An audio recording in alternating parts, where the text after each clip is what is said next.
Chicos, buenas noches. En unos 5 minutos empezamos. Yo envié el pretest a lo que es el chat. Hoy nos toca la sesión de ácidos nucleicos, ¿no? Sesión 13. Y bueno, en 5 minutos empezamos, como ya les digo. Vayan resolviendo el pretest.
Chicos, buenas noches. Disculpen la demora. Estaba teniendo unos problemas con el internet. Es por eso que estamos iniciando unos minutitos tarde.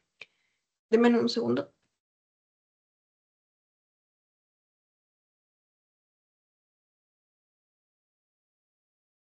Listo, estaba terminando de configurar unas cosas.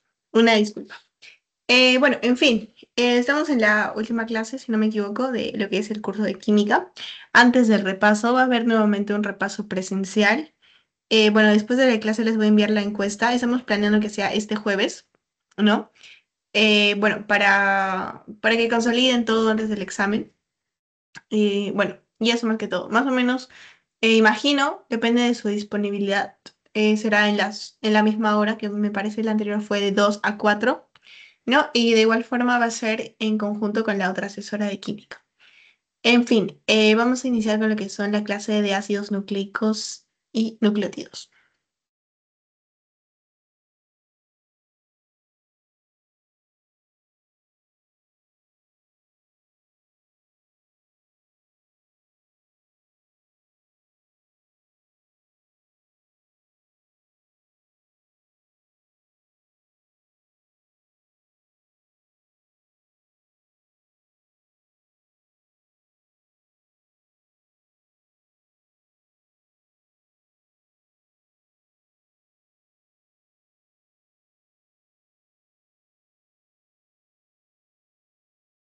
Ya, chicos, disculpen, justo se me fue el internet. Sí se ve en mi pantalla, ¿verdad?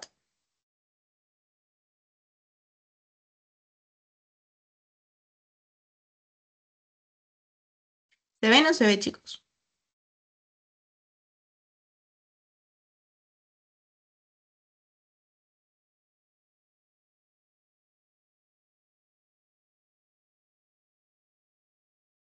Se ve.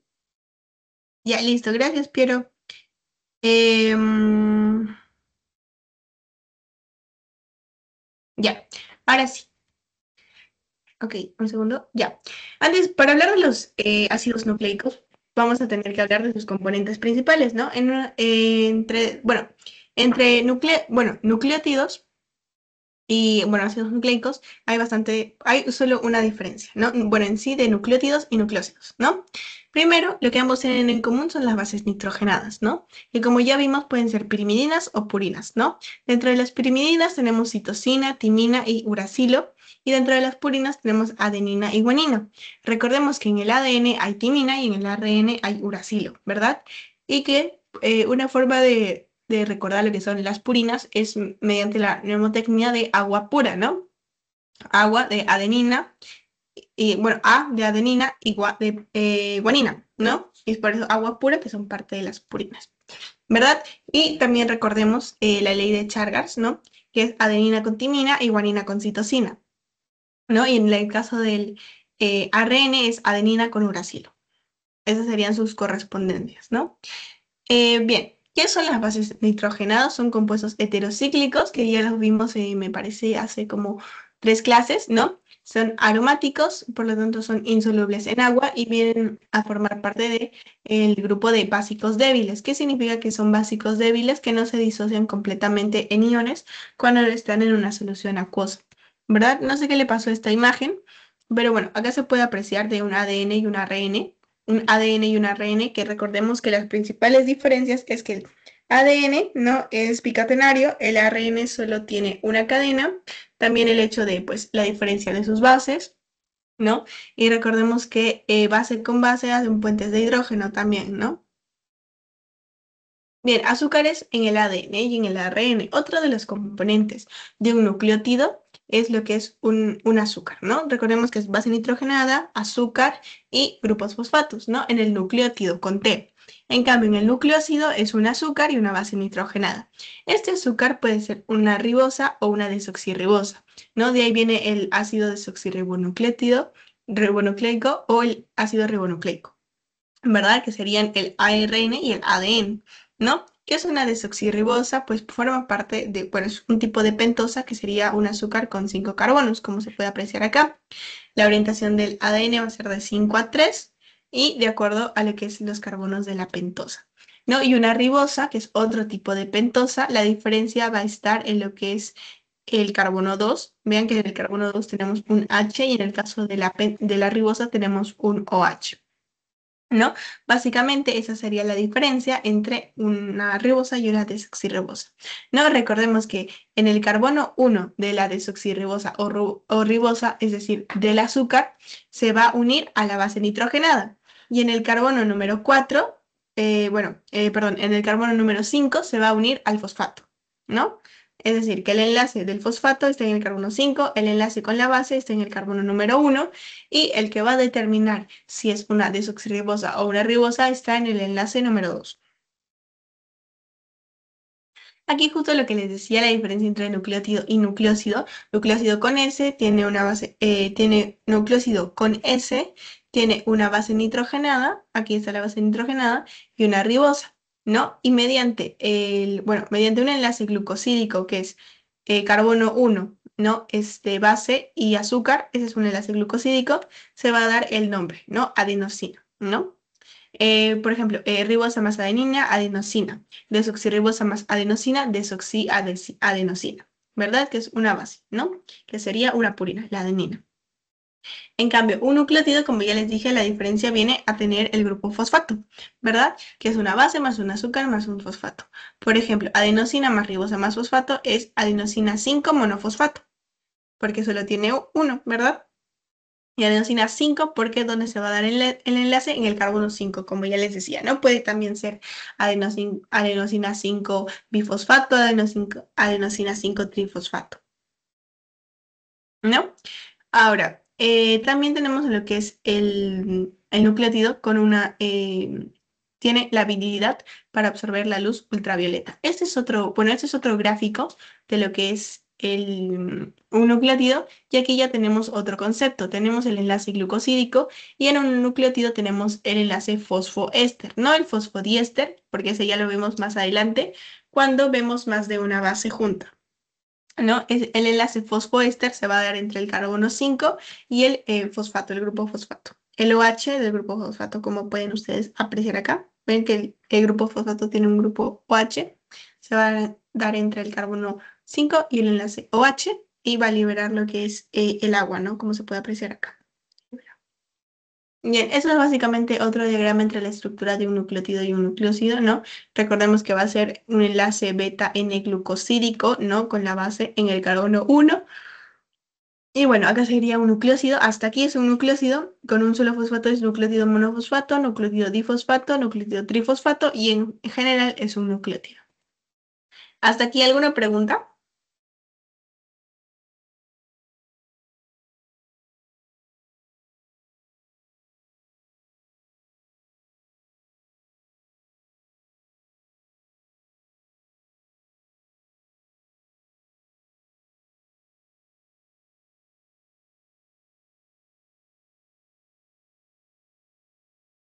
Bien, ninguna. En todo caso, continuamos. ¿No? Si tienen alguna pregunta, de igual forma no duden en levantar la mano y consultarme, no se preocupen si interrumpen. Y si no se me escucha, si no se ve la diapositiva, también decírmelo, ¿no? En fin, bien, esto ya vemos lo que es una cadena de polinucleótidos en el caso de un ARN, ¿verdad? Acá es cuando ya introducimos el concepto de un enlace fosfodiéster que se va a dar en el grupo fosfato y va a estar unido a dos bases nitrogenadas. Ven que por un lado está unido en el carbono 5 y por el otro lado va a estar unido por el carbono 3. En este caso recién nos hablamos de un enlace fosfodiéster, ¿sí? Ahora, vamos a hablar sobre las alteraciones, enfermedades o alteraciones con metabolismo de nucleótidos, ¿verdad? Entonces, de una de ellas tenemos la gota, que recordemos que es el catabolismo de las purinas, ¿no? Adenina, guanina, que también se le llama la enfermedad de los reyes, que si ustedes se acuerdan, ya hablamos de la gota, que es la acumulación de ácido úrico principalmente en las articulaciones, ¿verdad? Lo que nos puede dar que el etanol, porque esto se debe al alto consumo tanto de alcohol como de carnes rojas, ¿no? El etanol aumenta el catabolismo de las purinas en el hígado y la formación de ácido láctico que bloquea la secreción de urato en los túbulos renales. Básicamente, lo que yo quiero que ustedes sepan es que una alteración en el catabolismo de las purinas te genera la gota, que es la acumulación de ácido úrico en las articulaciones. Es por ello que se crean esas bolitas o que se aprecian a simple vista en los pacientes que sufren de esta enfermedad o padecimiento, ¿no? Luego, vamos como tal con los ácidos nucleicos, que van a ser dos, ¿no? El desoxirribonucleico y el ribonucleico, el ácido ribonucleico, ¿no? ADN y ARN. Como ya les adelantaba, tienen bastantes diferencias, ¿no? La principal es que el ARN es solo una cadena, el ADN es bicatenario, ¿no? El ADN va a tener dos cadenas alfa hélice y el ARN solo una. No va a tener como base a la ribosa, el ADN, perdón, va a tener como base a la desoxirribosa, que aquí está mal escrito, disculpen, y va a tener los pares de bases adenina, citosina, guanina, timina. Como ustedes ya saben, es adenina con timina, citosina con guanina. En cambio, el ARN va a tener adenina, citosina, guanina, uracilo, que sería adenina, uracilo, citosina, guanina. ¿No? ¿Verdad? Luego, el ADN se encuentra en el núcleo, mitocondria, cloroplasto, ¿no? El ARN se encuentra en el núcleo, en el citoplasma y en el ribosoma, porque como ustedes saben, el ARN, mediante el ARN mensajero va a ser la forma en la cual nuestra información genética va a salir del núcleo para poder traducirse, en este caso, por ejemplo, en proteínas, ¿no? El ADN almacena información genética y el ARN transmite esta información genética, ¿no? En general, los ácidos nucleicos son cadenas antiparalelas complementarias con un giro helicoidal, ¿no? Aquí, ¿alguna pregunta, chicos?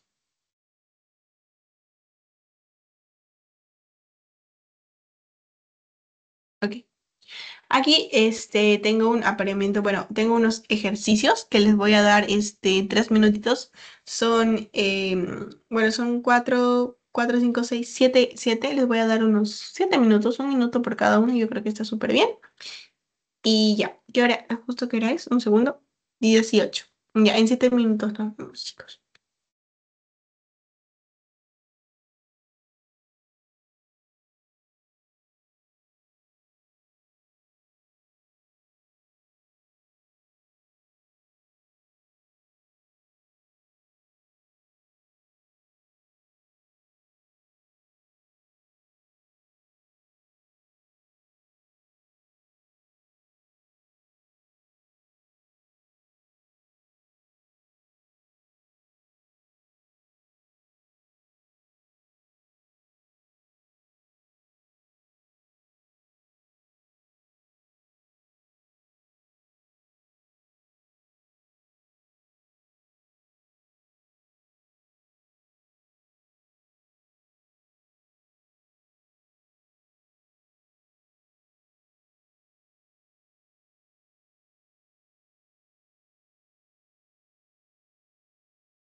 Ya chicos, ya pasó la primera, los 7 minutos. En todo caso, vamos a resolver la primera pregunta.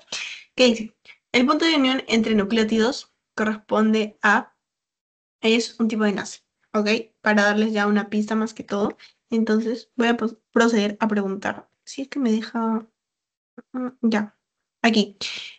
No sé, Sebastián, justo, ups, acá. ¿Cuál crees que es el punto de unión entre nucleótidos?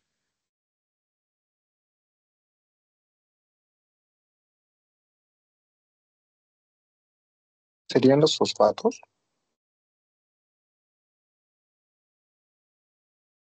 ¿Y cómo se llama el enlace? ¿Fosfodiéster? Exacto,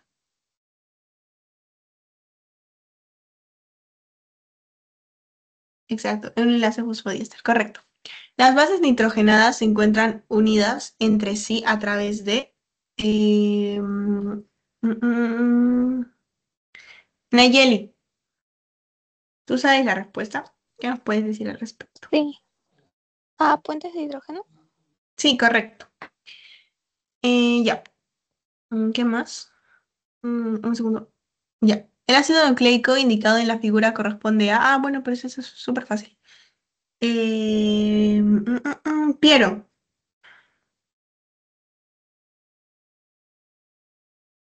Sí, la C.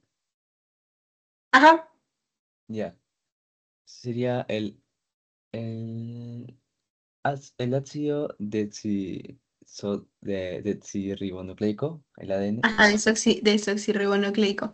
Ya que, ajá, muy bien. Ya que estás ahí, teníamos a responder la D también. ¿Cuáles son los tres componentes de un nucleótido? Eh, el fosfato, el azúcar que puede ser desoxirribosa o ribosa dependiendo, y la base hidrogenada. No, Correcto. sí, no. Sí, está bien, correcto, sí. Bien. Luego, ¿cuáles son los componentes que varían entre un nucleótido y otro ADN? Y otro en el ADN. A ver, ¿dónde está? Esperen, que no me deja ver a todos los participantes. César, ¿cuáles son los componentes que varían entre un nucleótido y otro en el ADN?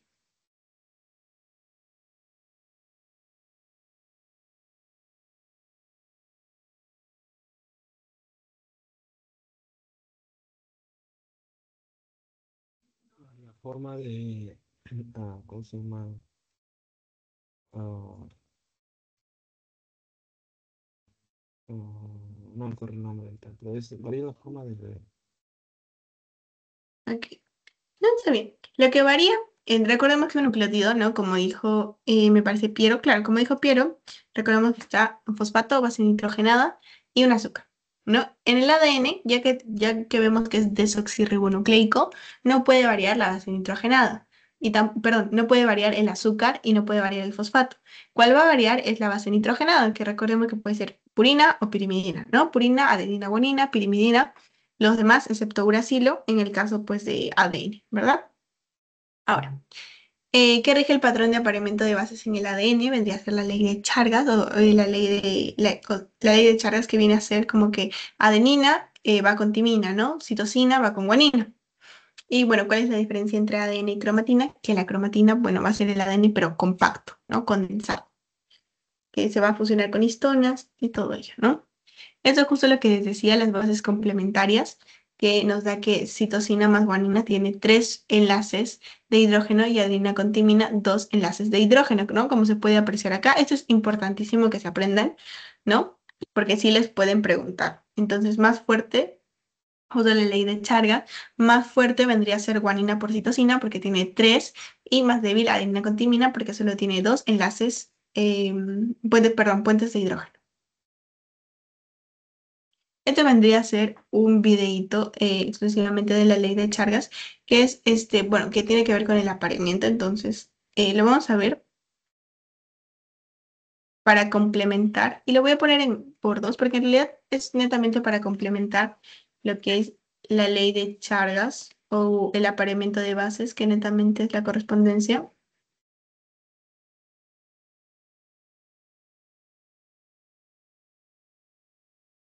Ay, perdón.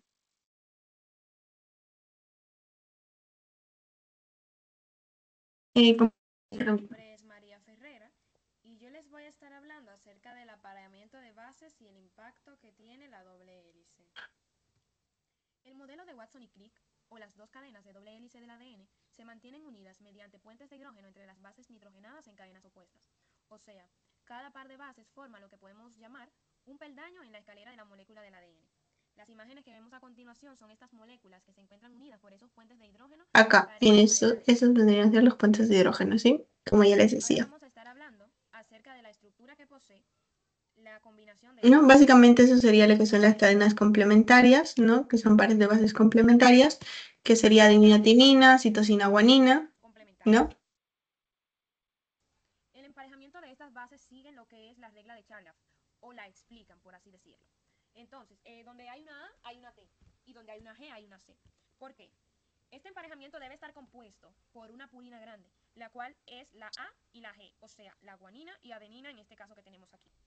Y esta debe ser emparejada con una pirimidina pequeña, que corresponde aquí a la T-trimina y a la C de la citosina. Entonces, cuando estas se unen, el diámetro de la hélice es uniforme y mide aproximadamente unos 2 nanómetros. Otra cosa es que, bueno, el modelo que Watson y Crick propuso, existían dos puentes de hidrógeno entre las bases de cada par, pero en la actualidad sabemos que la guanina y la citosina forman un puente adicional. O sea, los pares de trimina y adenina forman 2 puentes de hidrógeno en total, mientras que los pares de guanina y citosina forman 3. No sé si lo pueden notar aquí, en los puentes que se muestran en la imagen.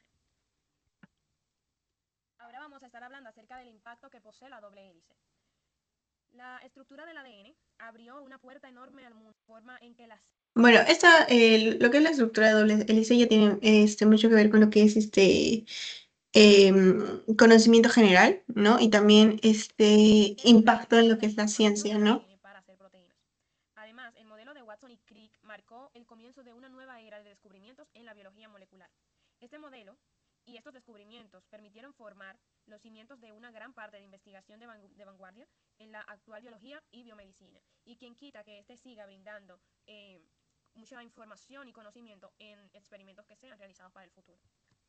Esto era todo, esperemos que haya... Bien, eso es básicamente lo que les decía, ¿no? Es un poquito más para consolidar más que todo. Y ya, bien, vamos a hablar sobre lo que son las características de la doble hélice, ¿no? Justo lo que estaba hablando la señorita, ¿no? En sí, las hebras tienen polaridad opuesta, ¿no? Las dos hebras del ADN, ¿no? Ya recordamos que tienen el grupo fosfato y en el ADN tienen desoxirribosa, fosfato, que van a ser lo que son las crestas superficiales, ¿no? Es decir, que por fuera van a estar el grupo fosfato y las desoxirribosas y por dentro vamos a tener a las bases nitrogenadas que van a ser hidrofóbicas, ¿no? Y bueno, y las crestas superficiales van a ser hidrofílicas que van a estar cargados negativamente, ¿no? Van a tener una altura de 3.4 nanómetros y una anchura, y bueno, un espesor de 0.34 nanómetros, ¿no? Y el ancho va a ser de 2 nanómetros, ¿no? Como ya les decía, las bases van dentro del eje por ser hidrofóbicas y todo este descubrimiento fue gracias al descubrimiento de Watson y Crick. ¿No? La replicación del ADN se va a dar por lo que son codones, ¿no? Que es un codón?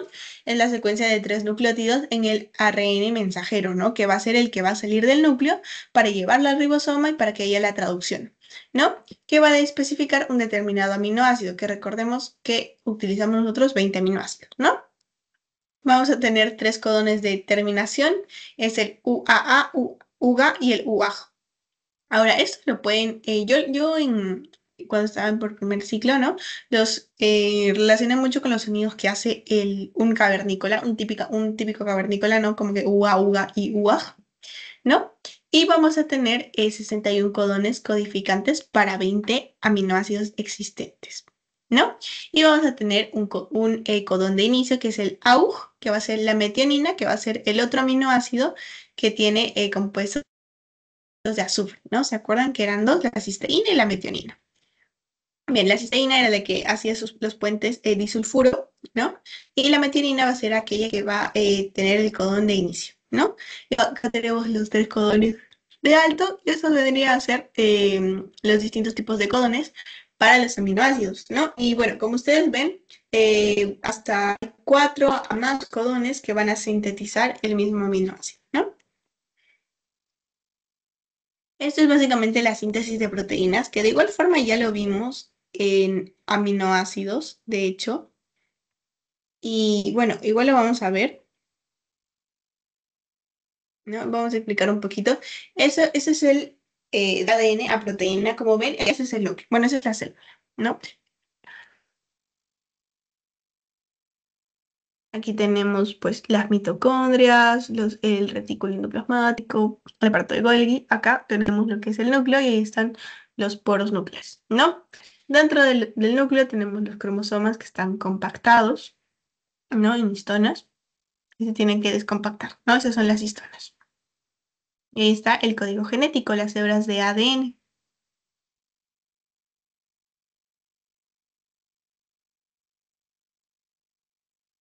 Ese es un gen, ¿no?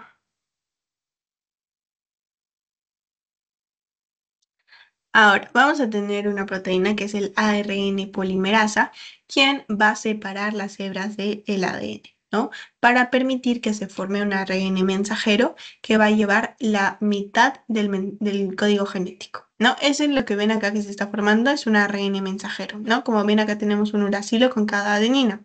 Y esto es el proceso de transcripción, ¿no? Lo que les decía, un ADN mensajero, un ARN mensajero, perdón, que este sí va a poder salir del núcleo en camino hacia el ribosoma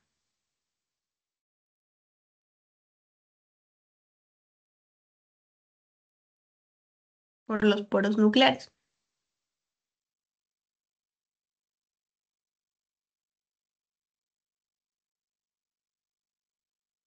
Sale ribosoma, ¿no? Su subunidad grande, su subunidad pequeña, 60 y 40S, ¿no? Y también viene uno más, que sería el ADN de justo que el que nos va a dar el aminoácido, ¿no? Para poner el ARN de transferencia.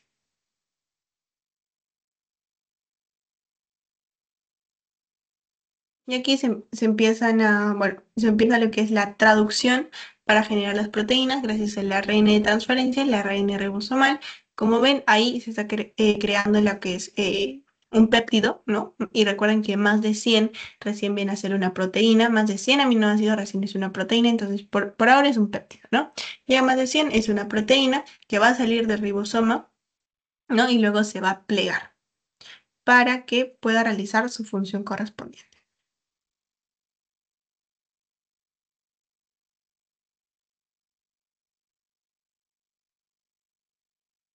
Bien, esa sería la síntesis de proteínas a grandes rasgos, ¿no? Porque intervienen muchas otras enzimas, ¿no? La helicasa, la topoisomerasa, la SB, 59, etcétera, ¿no? ¿Alguna pregunta sobre la síntesis de proteínas, chicos?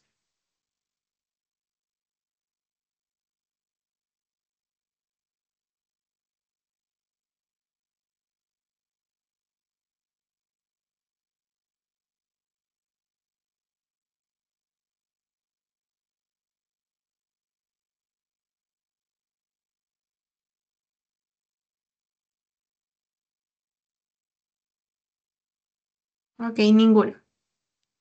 Continuamos en todo caso, ¿sí? Bien, esa es básicamente la síntesis de proteínas, lo mismo que les decía, ¿no? Que como ya les decía, 40S, 60S, eso es en el ADN ribosomal que va a seguir una señal secuencia y vamos a tener aquí, bueno, lo que ya les decía, la señal de reconocimiento de la partícula que es la SRP, receptor de SRP en el poro para que pues se dé lo que es la señal de stop para que paren de sintetizar los aminoácidos y se corte pues la proteína, ¿no? Y básicamente, ¿no? Del ADN vamos a tener lo que es el primero.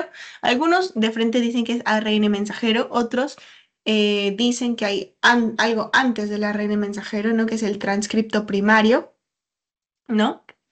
Entonces, depende mucho que les digan en su teoría. Generalmente este diagrama, pues, yo lo utilizo que primero es ADN, luego transcripto primario del ARN. El ARN mensajero sale del núcleo por la membrana nuclear, llega al citoplasma, se va al ribosoma y bueno, sale la proteína. En el retículo endoplasmático hay un plegamiento y en el aparato de Golgi hay lo que es la conjugación de la proteína o la maduración también. ¿Sí? Entonces, vamos a tener lo que son tipos de ARN, que ya los vimos, ¿no? El ARN mensajero, ribosomal y transferencia. El mensajero viene a ser parte del 5 al 10% del ARN y lleva la información genética. El ARN ribosomal es un 75-85%, la mayoría, ¿no? Es un apoyo y complemento del ARN y se utiliza para realizar la transducción de la información de síntesis proteica. El ARN de transferencia es el de 5 a 10% y lleva los aminoácidos dispersos por del citoplasma al ribosoma, ¿no? Para que se dé. Eso justo es también tipos de ARN, En el ¿no? video anterior de esta serie ya analizamos Que el vamos a proceso ver lo por que el es cual los el genes ARN avanzar mensajero. con el ARN mensajero. Las moléculas de ARN mensajero tienen una longitud de 500 a 10.000 ribonucleótidos. Una vez sintetizadas, se unen a los ribosomas y dan comienzo a la síntesis de proteínas. En las células procariotas, que no están compartimentalizadas, este encuentro ocurre antes de que haya finalizado la transcripción. Mientras se completa la síntesis del extremo 3' del ARN mensajero, ya la porción 5' puede interactuar con ribosomas y así iniciar la traducción. Todas las proteínas procariotas se sintetizan de esta manera, y se dice que en este caso la traducción es cotranscripcional. En los eucariotas la situación es muy diferente. Lo que nos interesa a nosotros principalmente es el eucariota, ¿no? Que como ya les decía, el ARN mensajero va a salir del núcleo por el poro nuclear y se va a ir hacia el ribosoma, ¿no? Que es lo primordial. Todas ellas catalizadas por distintas enzimas, algunas de ellas ribosimas. En primer lugar, mientras la ARN polimerasa está transcribiendo un gen, otra enzima agrega un nucleótido modificado al extremo 5' del ARN mensajero que se está sintetizando. Este nucleótido, denominado capuchón o cap en inglés, protege al ARN mensajero de la degradación. Eso ya más va para lo que es biología, nosotros lo conocemos a grandes rasgos, pero de ahí sale lo que es el origen del transcripto primario, ¿no? El transcripto primario se le conoce como el ARN antes de ser modificado, ¿no? Antes de que le pongan el capuchón del ARN modificado para protegerlo de la degradación y permite la unión con el ribosoma, ¿no?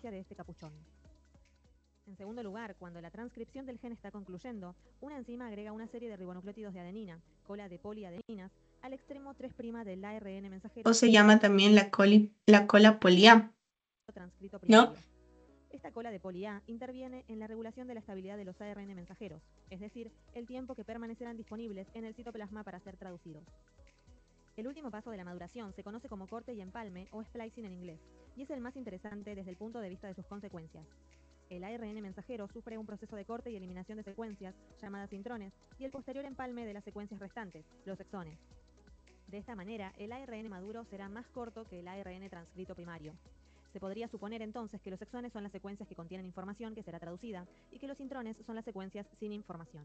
Sin embargo, bien, como ya les decía, esto es mucho más para lo que es biología, ¿no? Esto es más del ARN ribosomal, que me gustaría de hecho ver la estructura, más que todo. No tanto el hecho justo acá, ¿no? La estructura de la subunidad mayor y la subunidad menor, que ambas subunidades, eso de seguro ya les dijeron en biología, pero ambas subunidades se sintetizan en el núcleo y luego salen hacia el citoplasma para, bueno, para lo que es el cumplimiento de su función, ¿no? Bueno, eso es lo que sería el pre-ARN y vamos con lo que es el ARN de transferencia, que viene a ser esto, ¿no? Son moléculas relativamente pequeñas, de 70 a 90 ribonucleótidos, que al igual que los ARN ribosomales son el resultado de moléculas precursoras, ¿no? Justo aquí vemos que este es el ARN de transferencia. Acá vendría a ser el sitio de unión de los aminoácidos, ¿no? Donde va a iniciarse, bueno, desde acá va a empezar a la cadena de péptidos, es la asa anticodón, ¿no? Asa D, asa T. No, más que todo lo que es la estructura, eso lo están viendo en biología.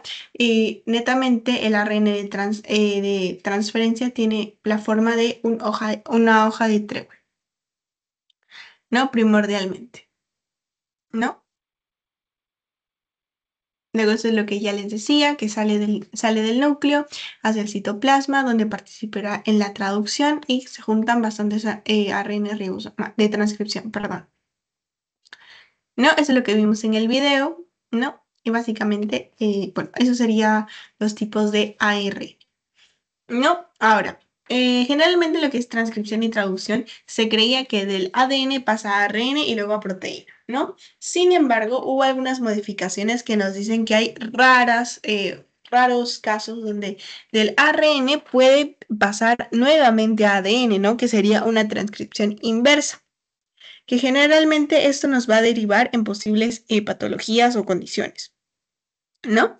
Por ejemplo, en lo que es la enfermedad de Huntington, ¿no? Nos dice que un gen saludable tiene de 10 a 26 repeticiones, ¿no? Pero en este gen enfermo, lo que es la mutación de este gen de Huntington va a tener de 40 a 80 repeticiones en nuestro código, ¿no? Entonces, esta proteína defectuosa causa degeneración neuronal, ¿no? Y se va a dar en el cromosoma número 4. No, miren, por ejemplo, este es un cerebro normal, acá tenemos los ventrículos y los ganglios basales, y este vendría a ser un cerebro con una enfermedad de Huntington, ¿no? Que nos va a dar la degradación neuronal. ¿No? Como ya les decía, esto es bueno, en el cromosoma 4 que se va a dar principalmente, ¿no? Acá tenemos un codón triplete de 3 nucleótidos que codifican un aminoácido completo y el triplete CAG que codifica el aminoácido de glutamina, ¿no? La proteína huntingtonina normal tiene menos de 36 retos de glutamina, ¿no? Claro que eso depende mucho de la bibliografía, porque acá, eso como yo les decía, un gen saludable es de 10 a 26, ¿no? Acá nos dice menos de 36. Y en el caso de esta enfermedad tiene pues el triplete repetido bastantes veces. No, ahora, un retrovirus, como ya les decía, es esta condición, bueno, digamos, este, mm, este elemento, ¿no? Que lo que va a hacer es a partir de un ARN, va a generar un ADN realizando lo que es la transcripción inversa. Este es un retrovirus. Uno de los más característicos es del VIH, que va a utilizar eso. Por eso les decía que es el que nos va a derivar a ciertas enfermedades o condiciones, ¿no? Es un virus de la ARN que contiene una enzima transcriptasa inversa o también llamada retrotranscriptasa, que hace una copia de ADN a partir de ARN. No, básicamente este es un virus que tiene aproximadamente 29.903 letras, ¿no? De su código genético y solo la espícula, que es esta de acá, tiene 3.831 letras, ¿no? Miren. Ahora, la manera en la que un virus va a interactuar con una célula es por 7 etapas: enlace, fusión, transcripción inversa, integración, multiplicación, ensamblaje y gemación. No, por ejemplo, en el caso del coronavirus, la espícula es como una llave con 2 partes. La primera se une a la cerradura, que va a ser el receptor AC2 de la célula humana. No, este vendría a ser el enlace. ¿No? Enlace, esta vendría a ser la fusión y esta vendría a ser la fusión es donde la llave se encarga de la fusión de la membrana del virus y de la membrana de la célula. Y ya empieza lo que es la transcripción inversa, ¿no? Como ya les decía, miren, acá está el enlace, luego cuando se fusionan las membranas pasa la fusión, aquí viene la transcripción inversa, la integración, ¿no? La replicación, acá tenemos el ensamblaje y por último pues la gemación. ¿No? Recordemos que al final el virus va a destruir a la célula, se va a llevar su membrana. Miren, acá tenemos un ejemplo que dura solo 2 minutitos para que lo vean de mejor manera, ¿no? Ahí está el coronavirus y ahí tenemos su espícula.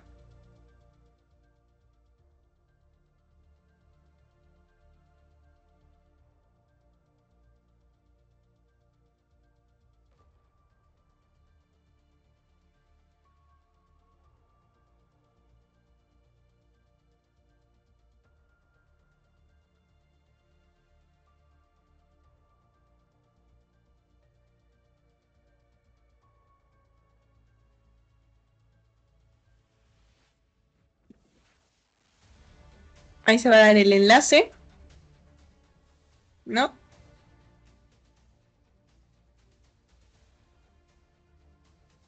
Y luego la fusión de las membranas.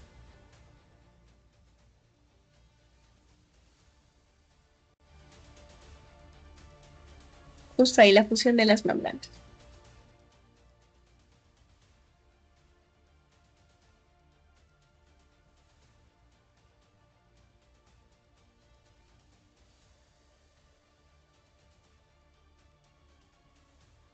Ahora, la máquina, o sea, el ribosoma va a empezar a sintetizar las proteínas, pero del virus, ¿no? Y generando más ARN. Se va a dar el empaquetamiento del nuevo virus, ¿no? Con ARN y las proteínas, con las espículas, y va a salir de la célula por exocitosis, ¿no? Va a haber la formación dentro de la célula. Y miren cómo se lleva la membrana plasmática.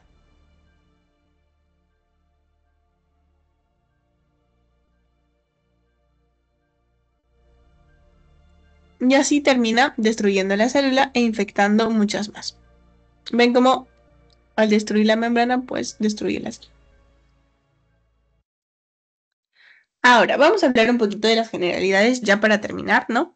El gen va a ser la región del ADN que codifica una proteína o una molécula de ARN. Genoma es la totalidad de la infogenética. Proteoma, todas las proteínas producidas por el genoma. Y epigenético o la epigenética es el factor que puede afectar la función de un gen sin cambiar el genotipo, es decir, que puede ser heredable, ¿no? Mientras mayor sea, más complejidad hay, ¿no? Genoma, un proteoma es más complejo. ¿No? Esto viene a ser el genoma, cromosoma, ¿no? Gen. Y ya. Por último tenemos los nucleótidos no nucleicos que forman parte de los nucleótidos, pero no forman parte de los ácidos, ¿no? Sino son libres y cumplen otras funciones como energía celular, coenzimas, intermediarios en la comunicación celular, ¿no? Como intermediarios de energía tenemos el ATP o el trifosfato de adenosina, que se usa en el proceso de biosíntesis, y esa va a ser su estructura y que también lo conocemos como la energía, ¿no? El ATP. Tenemos los mensajeros químicos como el AMP cíclico, el GMP cíclico, ¿no? Que van a, al ser segundos mensajeros o también llamados mensajeros químicos, van a dar la comunicación de señales mediadas por hormonas y nervios. Luego los transportadores de electrones, el NAD, el FAD o el NAT o el NADH, que más que todo pertenecen a lo que es la cadena transportadora de electrones, ¿no? En la mitocondria para generar ATP también y son cofactores en las reacciones catalizadas por enzimas, ¿no? Como ya les decía, el NAT, el NADP, el FAT o el FMN transportan electrones en reacciones metabólicas de oxidación-reducción. La coenzima A forma activa del ácido pantoteico y nos da oxidación y síntesis de ácidos grasos, que también forman parte. Intermediarios de comunicación celular, el AMP y el GMP, como ya les decía. El ATP va a ser la principal moneda energética de las células y va a tener funciones de vasoconstricción, vasodilatación, coagulación, proliferación celular, nexo entre catabolismo y anabolismo y contracción muscular. No, un solo fosfato es un adenosin monofosfato, 2 adenosin difosfato y 3 adenosin trifosfato. ¿No? Si les preguntan cuántos enlaces de alta energía tiene el ATP, ustedes dicen 2, que fijo es pregunta de examen, ¿sí? Va a ser un enlace en el grupo fosfato, van a ser en realidad los enlaces entre los grupos fosfatos. Al ser 3, solo hay 2 enlaces. ¿No? Y en las enfermedades relacionadas tenemos el déficit de piruvato carboxilasa, que es un trastorno metabólico causado por mutaciones en el gen, ¿no? del piruvato carboxilasa. ¿No? Que el piruvato tiene que pasar a ser oxalacetato en el ciclo de Krebs, ¿no? Si hay un defecto no puede pasar a ser oxalacetato, por lo tanto hay una alteración en este ciclo que nos da energía. ¿No? También tenemos deficiencia de piruvato deshidrogenasa, que es una enzima importante en la obtención de ATP a partir del piruvato. Y por último tenemos deficiencia de complejos 1A5, que recordemos que eso es en la cadena transportadora de electrones, no en la matriz mitocondrial, que va a hacer que haya déficit de ciertas proteínas de la cadena respiratoria. Ahora, como ya les decía, el déficit de piruvato carboxilasa se va a caracterizar por acidosis metabólica, retraso en el crecimiento y desarrollo, convulsiones recurrentes y pacientes gravemente afectados, ¿no? Paciente, tenemos mayor cantidad de cuerpos cetónicos y bueno, generalmente tenemos hepatomegalia en el tipo A, ¿no? En el déficit de piruvato carboxilasa tipo A. En el del B es un poco más complicado porque tenemos menos lactato glucosalanina. No. Bueno, el lactato glucosalanina y vamos a tener cuerpos cetónicos, amonio, citrulina, lisina, ¿no? Que más allá de mencionarlos, no vamos a profundizar en ellos. Y en la caso del piruvato, deficiencia de piruvato deshidrogenasa se caracteriza por acidosis metabólica, ¿no? Porque va a haber un incremento en lactato y piruvato, retraso en el crecimiento y en el desarrollo y convulsiones recurrentes, ¿no? Ahora, esto es justo lo que decía la deficiencia de complejos 1 a 5 que se da en la cadena transportadora de electrones y las mitocondriopatías, que van a ser, bueno, las mitocondrias, como ustedes saben, también tienen material genético, pero no tiene síntesis, sistemas de reparación, ¿no? Es ahí donde es más probable que el ADN tiene susceptibilidad a sufrir mutaciones y producción de radicales libres en las mitocondrias, ¿no? Ustedes saben que cuando el espermatozoide fecunda el óvulo, pues pierde su cola, ¿no? Entonces, en la cola de los hombres están las mitocondrias. Por lo tanto, quien nos pasa las mitocondrias son completamente las mamás, ¿no? Y ya, esas son algunas de las mitocondriopatías, ¿no? Que, bueno, es más que genética, ¿no? De un padre no afectado y una madre afectada. Los niños están afectados porque la mamá es la que pasa la enfermedad y un afectado padre y una madre no afectada, pues no afectan a los niños. Eso sería todo. ¿Alguna pregunta hasta aquí?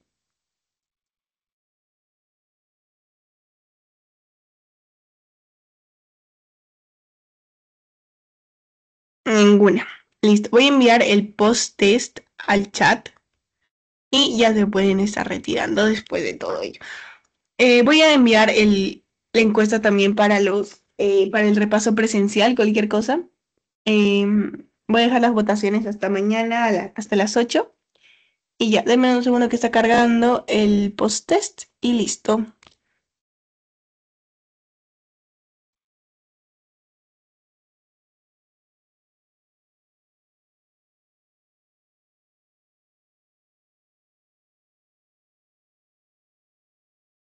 Ya, chicos, listo.